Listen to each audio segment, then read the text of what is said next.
বাংলাদেশের সরকার পরিবর্তনের পর হিন্দু ধর্মের মানুষের পাশাপাশি সংখ্যালঘুদের হত্যা ও নির্যাতনের অভিযোগ তুলে অনেক আগে থেকেই বাংলাদেশ ও ভারতের মধ্যকার দ্বিপাক্ষিক সিরিজ বাতিল করার দাবি জানিয়ে আসছিল হিন্দু মহাসভা নামের একটি ভারতীয় ধর্মীয় সংগঠন।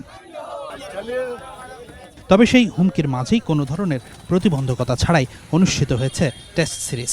কানপুর টেস্টে বাগড়া দেবার হুমকি দিলেও কড়া নিরাপত্তার কারণে শেষ পর্যন্ত কোনো সমস্যা করতে পারেনি সংগঠনটি।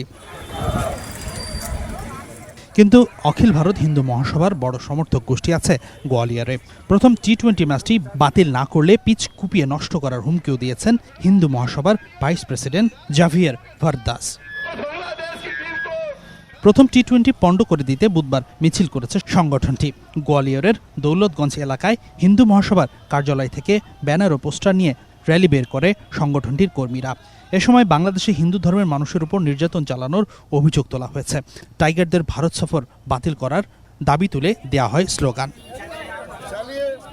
তবে খুব বেশি সুবিধা করতে পারেনি আন্দোলনকারীরা, কেননা পুলিশ দ্রুতই বাধা দেয় র্যালিতে। গ্রেপ্তার করা হয় হিন্দু মহাসভার নেতাকর্মী সহ অন্তত 20 জনকে।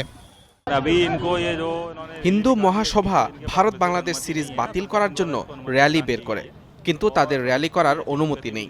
আমরা তাদের কয়েকজন নেতা সহ অন্তত 20 জনকে গ্রেফতার করেছি। সিরিজকে সামনে রেখে কড়া নিরাপত্তা নিশ্চিত করা হয়েছে। কোনো ধরনের অপ্রীতিকর ঘটনা ঘটতে দেয়া হবে না।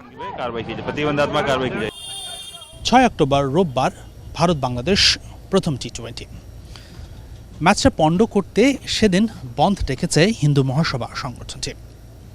বন্ধ মানে যাকে আমরা বাংলায় বলে থাকি হরতাল। তবে আইন শৃঙ্খলার সঙ্গে সম্পৃক্ত লোকজন বলছে এই বন্ধ বা হরতাল কোনো প্রভাব ফেলতে পারবে না ম্যাচে, কেননা সর্বোচ্চ নিরাপত্তা নিশ্চিত করেছে কর্তৃপক্ষ।